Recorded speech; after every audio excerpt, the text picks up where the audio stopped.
उधर सरगोदा की तहसील सहीवाल में BHU सेंटर भूत बंगले में तब्दील होने लगा। BHU सेंटर की इमारत खस्ताहाली का शिकार। मजीद तफसीलात जानते हैं वहाँ पर मौजूद नुमाइंदा सिटी न्यूज़ मेहदी हसन अथोका से। जी मेहदी हसन, क्या तफसीलात हैं? जी बिल्कुल, मैं इस वक्त मौजूद हूँ सरगोदा की तहसील साहिवाल के BHU सेंटर हिंदुआ में। इस BHU सेंटर की इमारत जो है वो 2 हिस्सों पर मुश्तमिल है और इसका इफ्तिताह जो है वो तकरीबन आज से 6 से 7 साल पहले किया गया था। जिस वक्त इस बिल्डिंग का इफ्तिताह हुआ तो इसके एक हिस्से ने उसी वक्त काम करना शुरू कर दिया था। इस बिल्डिंग के एक हिस्से में जो अमला है वो बाकायदा हाजिरी देता है और वहाँ पे जो सेहत आमा का जो काम है वो जारी है, लेकिन इस बिल्डिंग का जो एक हिस्सा है वो इस वक्त भूत बंगले का मंजर जो पेश कर रहा है। इस बिल्डिंग की जो हालत है वो इंतहाई खस्ता हाल है।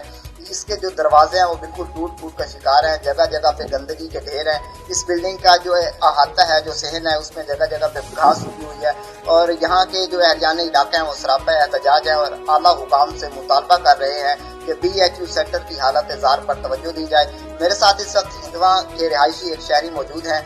मजीद हम उनसे बात करते हैं कि उनके इस BHU सेंटर के इंतजामी मामलात के हवाले से क्या इज़हार ख्याल करते हैं। जी बिल्कुल, ये 5-6 साल पहले BHU का इफ्तिताह हुआ था, लेकिन अमली तौर पर जो है वो आम इससे मुस्तफ़ीज़ नहीं हो रहे।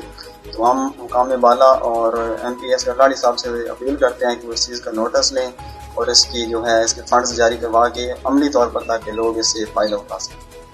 जी, जैसा कि आपने जाना, हमारे साथ हिंदुआ के रिहायशी एक शहरी मौजूद थे और वो MPA सरदार असगर खान लाड़ी से मुतालबा कर रहे थे कि BHU की हालत ज़ार पर तवज्जो दी जाए और इस बिल्डिंग का जल्द अज जल्द इफ्तिताह करके इस फंड जारी करके इस बिल्डिंग में काम का जो आगाज़ है वो जल्दी से जल्दी किया जाए। जी बहुत शुक्रिया मेहदी हसन।